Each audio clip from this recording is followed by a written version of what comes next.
recebendo de Deus a bênção, com toda a liberdade, querido. Glória a Deus. Rebaga-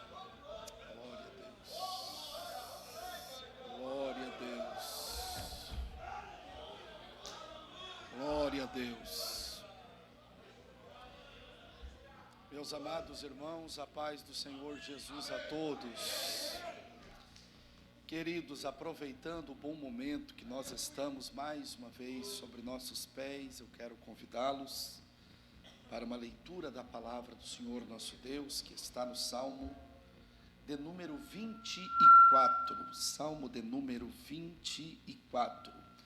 Para a nossa breve meditação, eu vou falar 25 minutos no máximo, para que os irmãos possam ouvir apenas mais uma saudação da palavra de Deus, porque nós já ouvimos na noite deste dia uma poderosa mensagem da palavra de Deus, pela instrumentalidade do pastor que ministrou aqui, e eu fico feliz quando nós podemos ser ministrados por Deus, porque há uma grande diferença entre pregar e ensinar. Jesus poucas vezes pregou. 78% do evangelho Jesus ensinava e 22% Jesus pregava, porque o ensino tem muito mais fundamento do que a pregação.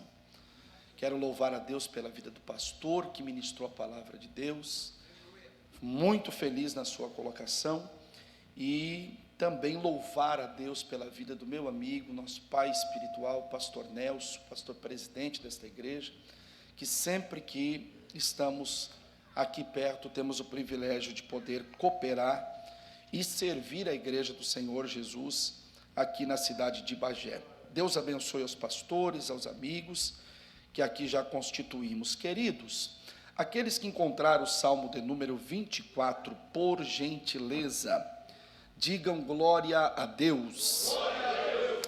A tradução que eu trago em mãos diz assim: do Senhor é a terra e toda a sua plenitude, o mundo e os que nele habitam, porque ele afundou sobre a terra e os mares, e sobre as correntes a estabeleceu. Quem subirá do monte do Senhor? Quem há de permanecer no seu santo lugar? O que é limpo de mãos e puro de coração, que não entrega a sua alma à falsidade e nem jura enganosamente. Este receberá do Senhor a bênção e a justiça do Deus da sua salvação. Esta é a geração dos que o buscam, dos que buscam a face do Deus de Jacó. Levantai, ó portas, as suas cabeças, levantai, ó entradas eternas, para que entre o Rei da Glória. Quem é este Rei da Glória? O Senhor forte e poderoso, o Senhor que é poderoso na batalha. Levante a cabeça, ó portas, levantai, ó portais eternos, para que entre o Rei da Glória. Quem é este Rei da Glória? O Senhor dos exércitos, ele é o Rei da Glória. Amém? Tome seu assento por bondade, glorificando a Deus.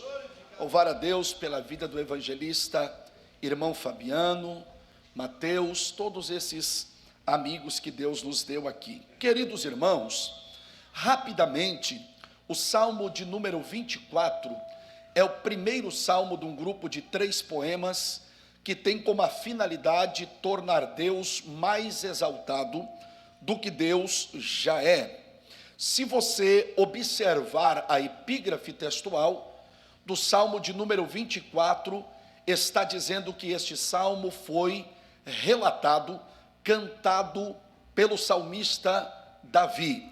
A verdade é que o salmo, ele está inserido no livro dos cânticos e poemas de toda a Bíblia Sagrada.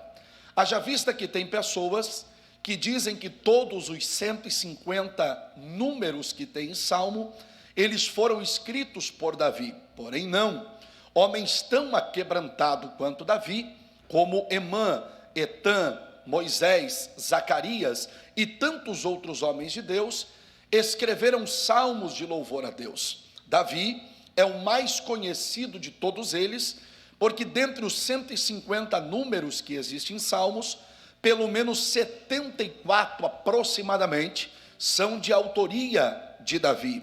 Os Salmos também têm a sua própria classificação. A classificação primordial do Salmo é o Salmo de louvor, que é aquele salmo que não tem outra finalidade, outro objetivo, senão louvar a Deus. Louvar a Deus pelo quê? Por tudo aquilo que Deus já fez, por tudo aquilo que Deus está fazendo e por tudo aquilo que Deus ainda fará. A razão primordial que nós estamos congregados nessa casa, você aí na sua casa, assistindo pelas redes da internet, nós temos um motivo para poder adorar a Deus, por todos os livramentos que Deus já deu, por tudo que Deus está fazendo e por tudo aquilo que Deus ainda fará em favor daqueles que o servem. Segunda razão pela qual o salmo está escrito é que o salmo, além de ser um salmo de louvor a Deus, também é interpretado como salmo de gratidão. A exemplo do que é o salmo de louvor, a gratidão vem na mesma veia, na mesma tônica, na mesma toada. Por quê? Porque gratidão é o sentimento que só tem aquele que uma vez conheceu o sacrifício da cruz do Calvário. Eu bem sei que o pecado na Bíblia, ele não tem tamanho, pecado não tem extensão, pecado não tem altura, pecado não tem peso, pecado não tem dimensão, pecado é pecado. Mas se houvesse uma forma de avaliarmos, de pesar ou de mensurar o pecado que seria mais pesado, se é que assim podemos dizer, seria o pecado da ingratidão. Ingratidão em duas fases, para com Deus e para com aqueles que um dia estendeu a mão quando nós estávamos necessitados. Há um provérbio que diz que não levante a espada sobre a cabeça de quem um dia exerceu misericórdia sobre o teu pescoço. Deixa eu lhe falar uma verdade. Quando nós olhamos para tudo que o céu, para tudo que a igreja, para tudo que o evangelho fez por nós, o único sentimento que deveremos ter é o sentimento da gratidão, porque não há nada que fere mais o coração de Deus do que um coração ingrato, porque um dia nós estávamos mortos em nossos deleites e pecado, quando ninguém mais dava uma oportunidade de vida, nem perspectiva de vida, quando a polícia não deu jeito, quando o terapeuta não deu jeito, quando o psicólogo não deu jeito, quando a cadeia não deu jeito, quando o bandido não deu jeito, quando a família não deu jeito, Jesus chegou na nossa vida e disse: me dá na minha mão, porque eu darei jeito. E Ele pegou a nossa vida que estávamos na mão do diabo, condenado ao inferno, escreveu o nosso nome no livro da vida, nos deu um banho com seu sangue, nos batizou com o Espírito Santo e nos deu o privilégio de nos assentarmos entre os príncipes. O único sentimento que Ele espera é gratidão. Por que eu devo agradecer, pastor? Porque a Bíblia diz que um coração grato amontoará sobre a sua cabeça brasas de fogo. Por que eu estou pedindo para agradecer? Porque o sentimento que temos em nossa geração é de um Deus que é empregado da igreja, que tem que fazer quando queremos, na hora que queremos, da forma que queremos, do jeito que queremos. A Bíblia diz que nós somos caco de barro, entre outros cacos que Ele faz a hora que Ele quer, no momento que Ele quer, no dia que Ele quer. Então paramos um pouco de reclamar. Tem gente que reclama da casa, do carro, da igreja, reclama do trabalho, reclama se chove, reclama se faz frio, reclama se faz calor. E Jesus está dizendo: pare um pouco de reclamar e agradeça pelo quê? Pela vida, pelo ar, pela água, pelo pão, pela casa, pela igreja, pelo pastor, pelo ministério, pela palavra, pelo Espírito Santo, pelo sangue, pela cruz, pelo céu. Eu quero te convidar a levantar a tua mão e agradecer a Deus. Primeiro, salmo é interpretado no louvor. Segundo, como salmo de gratidão. Terceiro, salmo de oração. O que seria um salmo de oração? É aquele salmo que tanto você agradece, quanto você pede, quanto também você expõe as tuas necessidades para com Deus. Dentre todas as formas de Deus responder à oração de um crente, tem a resposta que é o sim, tem a resposta que é o não, tem a resposta que é o espera, e tem a pior das respostas que é o silêncio. Ainda que Deus esteja presente, às vezes Ele se mantém em silêncio para não estragar o seu próprio propósito em nossa vida. Agora, a grande verdade é que todo silêncio é quebrado, ainda que nós não ouvimos a voz de Deus quando precisamos.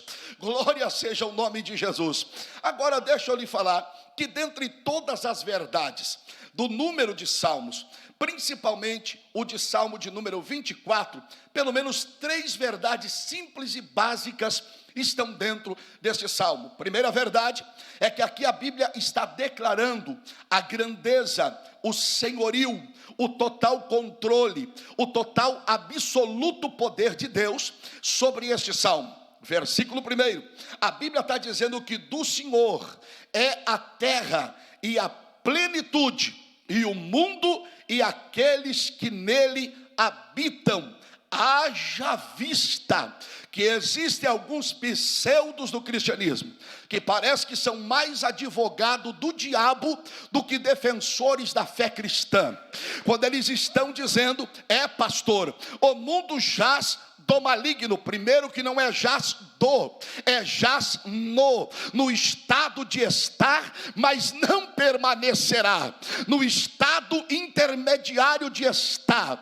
Quando a Bíblia está dizendo que o mundo jaz no maligno, é que quando Adão pecou no Éden, juntamente com Eva, ele entregou os reinos da terra na mão do diabo. Que reinos são estes? Reino animal, reino vegetal, reino mineral e reino espiritual. Prova isso, capítulo 4 do Evangelho de Jesus, segundo escreveu Mateus. Quando Jesus é levado pelo Espírito no deserto a ser tentado pelo diabo, diz a Bíblia que o diabo disse: todos os reinos, aquilo que o Adão me entregou, eu te devolvo se tu me adorar. Jesus disse: como é que tu vai devolver aquilo que não é teu? A minha adoração não será trocada, a minha adoração não será burlada. Quem veio aqui para adorar?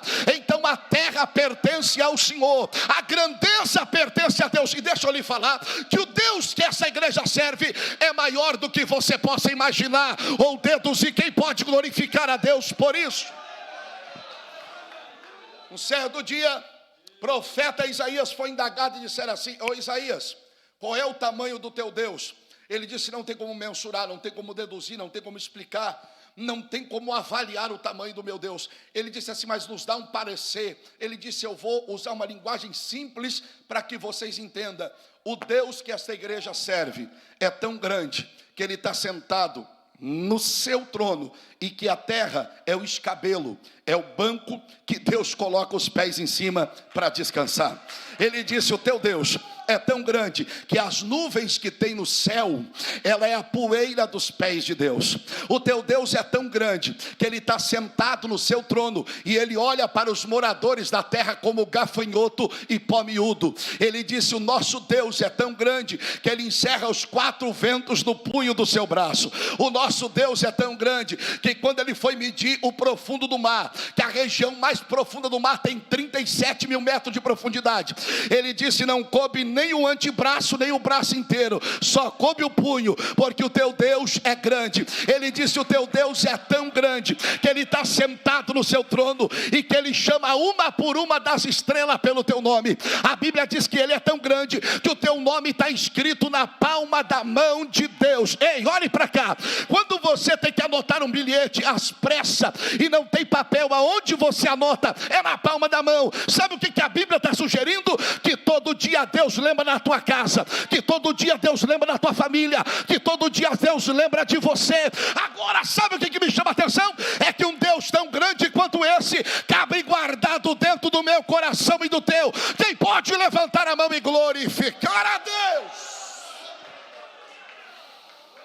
Primeira verdade do Salmo de número 24 é que Deus é grande. Segunda verdade é quando a Bíblia está dizendo: quem subirá ao monte do Senhor e quem estará no seu santo lugar. Todos nós sabemos que Jerusalém é uma aldeia sitiada por um quadrante de montes.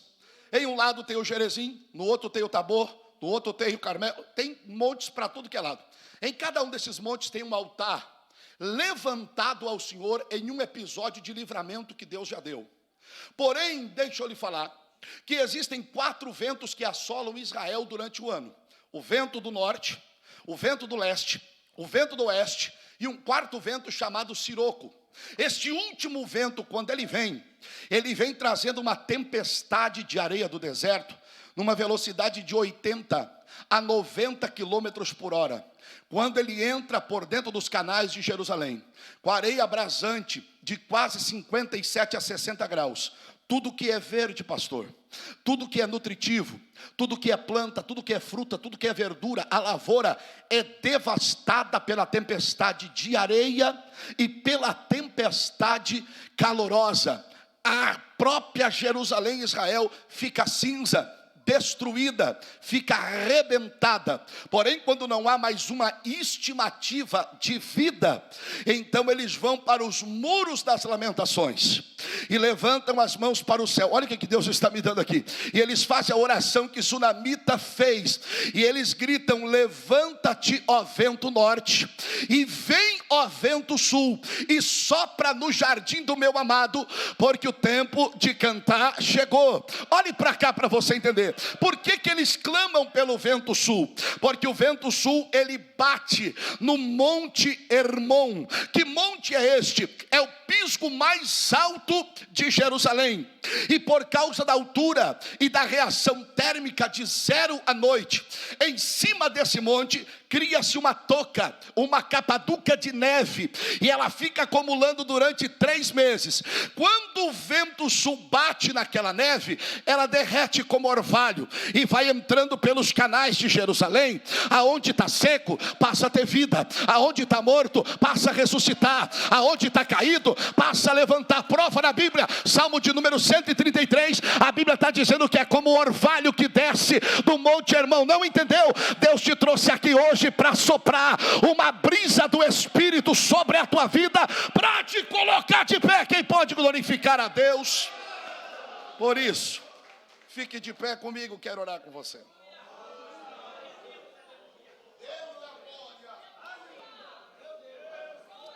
Terceira verdade é que o salmista encerra o salmo dizendo assim: levantai, ó portais eternos, a vossa cabeça, para que entre o rei da... Quando Davi escreve esse texto, ele havia assumido o trono de Israel. Olhe para cá. Quando Davi assume o trono de Israel, a primeira pergunta de Davi não é quanto que ele iria ganhar, que peso seria a sua coroa, que tamanho seria a sua espada, quantos súditos teriam. A primeira pergunta de Davi é essa: aonde está a arca da aliança? Disseram: Davi, por que tu está preocupado com aquela caixinha de madeira contendo os 3 artigos da lei? Ele disse: para vocês pode ser uma caixinha de madeira insignificante, para mim representa a glória de Deus. O que Davi estava dizendo é que eu não quero sentar no trono sem ter a presença dele. Eu não quero dar um passo sem a presença dele. Disseram: está na mão dos filisteus. Davi sai para buscar a arca. Não sei quanto tempo ele levou, mas Davi, depois de algum tempo, ele volta trazendo a arca. Quando Davi volta trazendo a arca, no portão principal de Jerusalém, tem uma guarita à direita e outra à esquerda no tempo de Davi. Em cada uma dessas guaritas tem um guarda armado, com um único propósito: vigiar a entrada da cidade e levantar o portão. Quando Davi vem de longe, trazendo a arca, voltando para casa, ele grita: levantai, ó portais eterno a vossa cabeça, para que entre o Rei da Glória. Ele está se referindo à glória que está voltando. Porém, se você ver o texto, o homem que está na guarita, ele grita: quem é este Rei da Glória? Ele não reconhece a presença de Deus. Veja de novo que Davi grita: o Rei da Glória vai chegar. E ele diz: quem é? Sabe por que ele não reconhece? Porque quem está na carne não reconhece quem vem trazendo glória. Aleluia! Mas ele levanta o portão e Davi entra. E sabe qual é a palavra de Deus? Eu estou trazendo a arca aqui hoje para voltar para a tua casa. Quem pode levantar a mão e glorificar a Deus? Pegue na mão de quem está do teu lado aí. Eu quero orar por você com a permissão do nosso presidente. Amado Deus, Urimini calabaracalahérias, Urimini calamandarabacalabahai.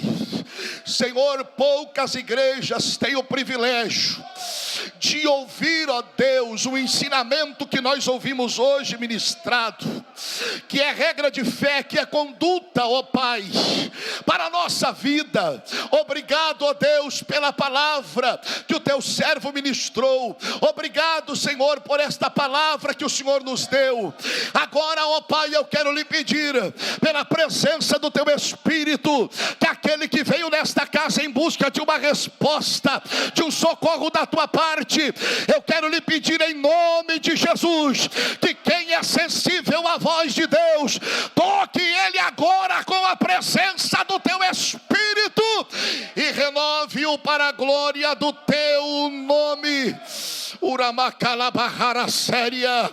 Dê um abraço em quem está do teu lado e diga: o Rei da Glória está com o portão levantado. Leve a arca para dentro da tua casa.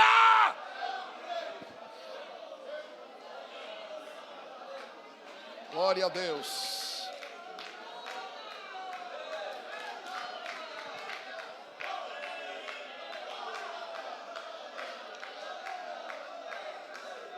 Glória a Deus. Glória a Deus. Glória a Deus. Uramacalabaharabacalahácia.